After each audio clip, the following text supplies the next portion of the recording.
네, 이어서 바른 시각으로 보는 바른경제 행복경제연구소 강신철 교수와 함께 하겠습니다. 교수님 어서 오십시오. 예, 안녕하세요.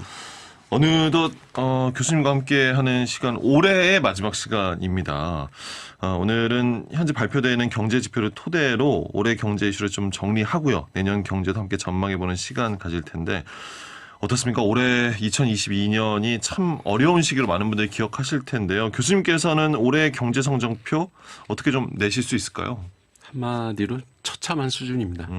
16일 기획재정부가 발간한 최근 경제 동향에 보면은 우리 경제가 물가가 여전히 높은 수준을 지속하는 가운데 내수 회복 속도가 매우 느리게 진행되고 있고 수출과 그 경제 심리 부진이 이어지는 등 경기 순화가 우려된다 이런 내용이 담겨 있습니다. 예. 그러니까 주요 지표별로 보면은 11월 소비자 물가가 전년 동월 대비 5% 상승했고요. 11월 수출은 전년 동기 대비 14% 하락한 519억 1천만 달러를 기록해서 2년 만에 감소세로 돌아선 지금 그 10월 이후 두 달째 감소세를 이어갔고 감소 폭도 10월에 비해서 더 커졌습니다. 예. 그리고 11월 무역 수지도 70억 1천만 달러를 기록해서 적조 규모가 더 커졌고요. 소비자 심리 그리고 전산업 기업 경기 실사 지수 모두 100보다 훨씬 그 미치어서 전반적으로 보면은 모든 경기 지표가 악화하고 있고요. 예.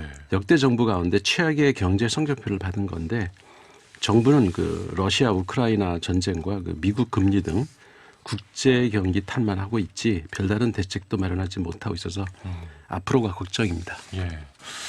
좀 답답한 상황이 이어지고 있는데요. 올해 아무래도 이제 가장 경제 이슈는 정말 빠른 금리 인상일 것 같아요. 네, 그 뭐 전 세계적인 추세고요. 예. 지난해까지 그 제로 수준이었던 기준금리가 급격하게 오르면서 대출 금리는 두 자릿수를 향해 가고 있고 이로 인해서 그 대출자들이 우는 소리가 점점 커지는 분위기입니다. 대출 금리뿐만 아니라 정기예금 금리도 이제 오르고 있고요. 주식, 부동산 등 그 투자 시장이 침체된 상황에서 은행 예금 금리가 5%에 이르자 그 시중은행에는 매달 수십조 원의 돈이 몰리는데 자영업자들이나 중소기업들은 돈을 빌리지 못해서 또 자금난에 시달리는 기현상이 벌어지고 예. 있습니다. 한국은행은 올해 기준금리를 7번이나 인상을 했는데요. 지난해 말 1%였던 그 기준금리가 현재 3.25%에 달해 있고요. 기준금리가 오르면 이제 은행의 자금 조달 비용이 늘어나고 이는 다시 은행 대출금리 인상으로 이어지는 까닭에 그 올 초까지만 해도 2 내지 3% 수준이었던 가계대출 금리가 현재 8%대를 넘고 있습니다. 그 주택담보대출 이율과 신용대출 이율 모두 10여 년 만에 최고치를 경신하고 있고요. 한국은행 분석에 따르면은 기준금리가 0.25% 오를 때마다 가구당 1인당 평균 뭐 16만 4천 원 증가하는 거 나타나서 그동안 오른 2.75%를 감안하면은 개인이 부담하는 이자가 180만 원씩 추가로 부담을 하게 됐고요. 예. 이게 이제 평균값이니까 개인에 따라서는 금리 상승으로 인해서 연간 이자 추가 부담이 수백만이 넘는 경우가 많을 겁니다. 예. 사실 고금리가 당분간 지속될 것이다라는 보도가 많아서 이제 걱정이고요. 교수님 올해 주식시장을 평가하자면 주식시장은 어땠습니까? 올해 개인 투자가들이 국내외 증시에서 사들인 상위 10개 종목 중에 플러스 수익률을 낸 종목은 하나도 없고요. 9일 그 한국증권거래소에 따르면은 연초부터 지난 8일까지 개인 투자자가 국내 증시에서 가장 많이 사들인 종목은 삼성전자, 네이버, 카카오, SK 하이닉스 등인데 이들 소위 그 우량주들 주가가 크게 떨어졌습니다. 예. 삼성전자가 24.39% 떨어졌고 SK 하이닉스는 39.85% 그리고 네이버가 50.99% 카카오가 50.67% 하락을 해서 뭐 모든 증시에 그러니까요. 가격들이 전부 다 떨어진 상황이고요. 해외 증시에서도 개인 투자자들이 순매수 상위 10위 종목을 살펴보면은 플러스 수익률을 낸 종목이 하나도 없습니다. 그 소위 그 서학개미들이 대거 사들인 종목 가운데는 70 내지 80%나 하락한 종목도 있고요. 해외 종목 순매수 1위인 그 테슬라가 56.63% 내렸고 엔비디아가 43%, 애플이 이제 21.63% 하락하는 등 모두 두 자릿수 하락을 면치 못했습니다. 참 이렇게 짚어보니까 마음이 참 답답하고 무거운데요. 부동산 시장도 고금리 현상이 때문인지 하락장이 상당했습니다. 네.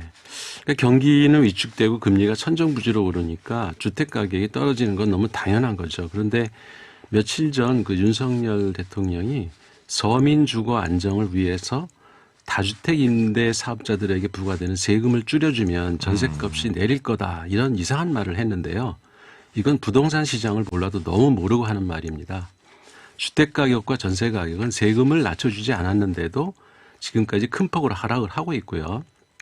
그 한국 부동산은 월간 주택 가격 동향에 따르면은 10월에 그 서울 매매 가격 변동률이 마이너스 0.81%로 전달에 0.47%보다도 거의 2배로 떨어졌고요. 예. 주택 전셋값도 10월에 마이너스 0.96% 하락폭을 기록해서 전월 대비 2배 이상 떨어졌습니다. 네. 그러니까 이런 말 안 해도 이미 전셋값이 떨어지고 있는 거죠. 그러니까 정부의 부동산 정책은 그동안 아무런 효과를 미치지 못하고 있고요.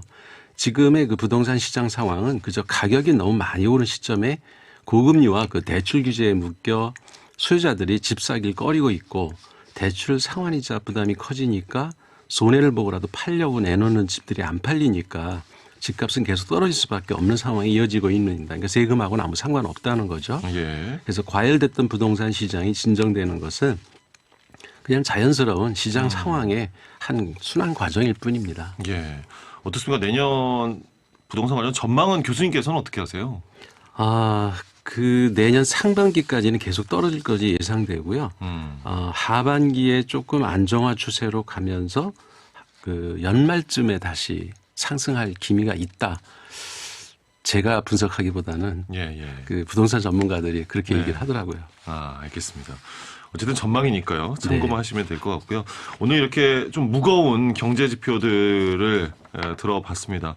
참 답답한 느낌인데요. 교수님, 내년 경제 전망 좀 전반적으로는 그럼 어떻게 좀 보실 수 있을까요? 그 주요 기관들이 발표하는 한국의 내년 성장률 전망치는 갈수록 낮아지고 있습니다. 그 지난 10월 IMF가 한국의 내년도 성장률 전망치를 2%로 제시했고, 경제협력개발기구 OECD죠. 여기서 1.8% 그리고 아시아개발은행이 1.5%를 점쳤고요. 예.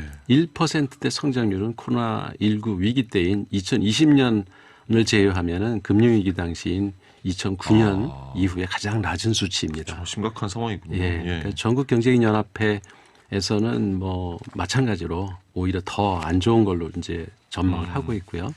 그러니까 증시 전망, 뭐 부동산 전망 좋은 게 하나도 없고요. 그런데 정부는 이렇다는 뾰족한 대책을 내놓지 못하고 있습니다.